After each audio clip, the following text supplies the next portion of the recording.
De l'Évangile de Jésus-Christ selon saint Luc. En ce temps-là, du milieu de la foule, quelqu'un demanda à Jésus : « Maître, dis à mon frère de partager avec moi notre héritage. » Jésus lui répondit : « Homme, qui donc m'a établi pour être votre juge ou l'arbitre de vos partages ? » Puis, s'adressant à tous, « Gardez-vous bien de toute avidité, car la vie de quelqu'un, même dans l'abondance, ne dépend pas de ce qu'il possède. » Et il leur dit cette parabole. Il y avait un homme riche dont le domaine avait bien rapporté. Il se demandait : « Que vais-je faire, car je n'ai pas de place pour mettre ma récolte ?» Puis il se dit : « Voici ce que je vais faire. Je vais démolir mes greniers, j'en construirai de plus grands, et j'y mettrai tout mon blé et tous mes biens. Alors je me dirai à moi-même : te voilà donc avec de nombreux biens à ta disposition pour de nombreuses années. Repose-toi, mange, bois, jouis de l'existence. » Mais Dieu lui dit : « Tu es fou, cette nuit même, on va te redemander ta vie. Et ce que tu auras accumulé, qui l'aura ? Voilà ce qui arrive à celui qui amasse pour lui-même, au lieu d'être riche en vue de Dieu. » Acclamons la parole de Dieu. Louange à toi, Seigneur Jésus. Chers frères et sœurs, en ce 18e dimanche du temps ordinaire, Jésus est très exigeant dans l'évangile de ce dimanche. Il est exigeant et en même temps, il est plein de miséricorde. Mais il ne faut pas que sa miséricorde, qui est infinie, nous fasse oublier son exigence. Voilà ce qui arrive à celui qui amasse pour lui-même au lieu d'être riche en vue de Dieu. Jésus nous le répète dans l'Évangile selon saint Matthieu aussi, au chapitre 19, versets 24 et suivants. « Je vous le répète, il est plus facile à un chameau de passer par un trou d'aiguille qu'à un riche d'entrer dans le royaume des cieux. » Entendant ces paroles, les disciples furent profondément déconcertés et ils disaient : « Qui donc peut être sauvé ?» Jésus posa sur eux son regard et dit : « Pour les hommes, c'est impossible, mais pour Dieu, tout est possible. » Cette exigence de Jésus, on pourrait être parfois un peu déconcerté et de se dire, mais finalement, est-ce que Jésus, il n'aime pas les riches ? Ne doit-il pas aimer tout le monde ? Il ne faut pas perdre de vue le but de notre vie, qu'est la vie éternelle. C'est ce que veut nous dire Jésus.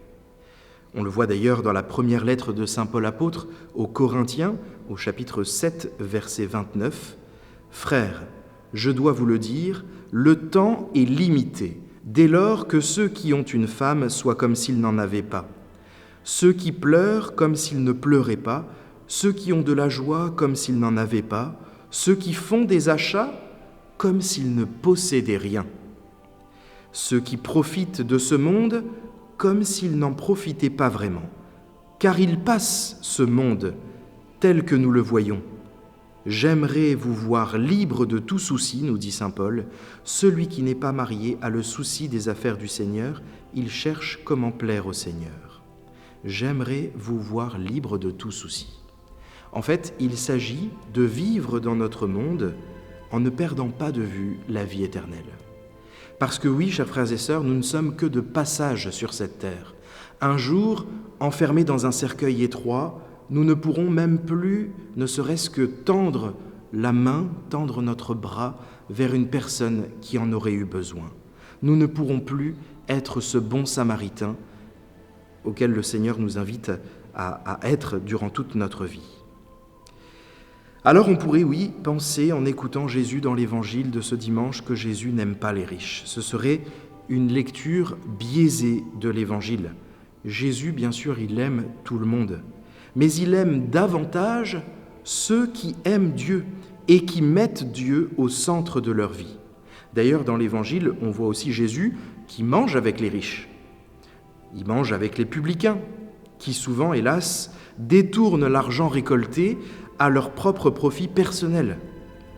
D'ailleurs, il y a un très beau tableau de Caravage à l'église Saint-Louis des Français à Rome, où on voit l'appel de Lévi, l'appel de saint Matthieu par le Christ. Et on voit tous les publicains qui sont là, autour de la table, en train de compter les pièces, comme vous le voyez sur cette image du tableau.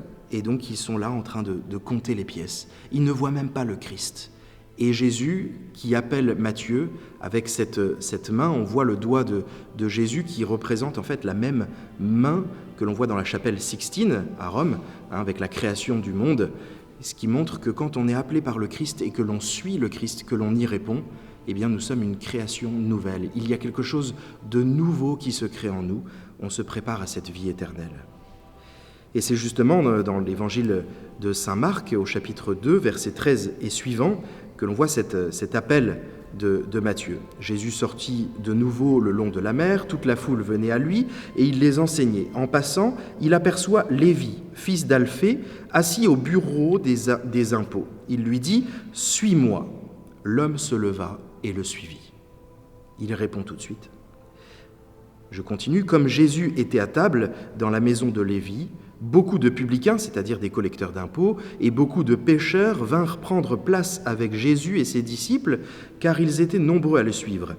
Les scribes du groupe des pharisiens, voyant qu'il mangeait avec les pécheurs et les publicains, disaient à ses disciples « Comment il mange avec les publicains et les pécheurs ?» Jésus, qui avait entendu, leur déclara « Ce ne sont pas les gens bien portants qui ont besoin du médecin, mais les malades. Je ne suis pas venu appeler des justes, mais des pécheurs. » Jésus est venu appeler tout le monde, quelle que soit notre situation, quel que soit notre état, même si nous ne prêtons pas attention à Dieu, Jésus, lui, il veut nous rejoindre pour que l'on puisse le mettre au centre de notre vie, pour que l'on puisse avoir ce cadeau de la vie éternelle. C'est un cadeau immense et on a à s'y préparer ici-bas. Et donc c'est pour cela que dans l'évangile de ce dimanche, Jésus nous dit « Gardez-vous bien de toute avidité, car la vie de quelqu'un, même dans l'abondance, ne dépend pas de ce qu'il possède. Ce ne sont pas tout ce que l'on va posséder qui va faire que nous aurons la vie éternelle. Nous ne l'emporterons pas avec nous au paradis. » Alors, chers frères et sœurs, demandons la grâce en ce dimanche de pouvoir lever nos yeux vers le ciel, de pouvoir nous poser la question « Mais où est-ce que j'en suis dans ma relation avec Dieu ? Est-ce qu'il est vraiment le premier dans ma vie ou est-ce qu'il est un peu secondaire ? Quel est mon attachement au bien d'ici-bas ? Est-ce que j'ai plus d'attachement au bien d'ici-bas ou est-ce que j'ai plus d'attachement à Dieu ? Est-ce que je me prépare à la vie éternelle et comment je m'y prépare ? Eh bien, demandons la grâce en ce 18e dimanche du temps ordinaire que nous puissions davantage mettre Dieu au centre de notre vie, particulièrement durant ce temps d'été où souvent nous risquons de l'oublier. Qu'il soit vraiment le grand acteur de notre vie chrétienne, que nous puissions le désirer davantage et que nous puissions nous préparer à cette grande rencontre au seuil de notre vie pour pouvoir aller dans ce bonheur éternel qu'il nous a promis et dans une joie incommensurable. Amen.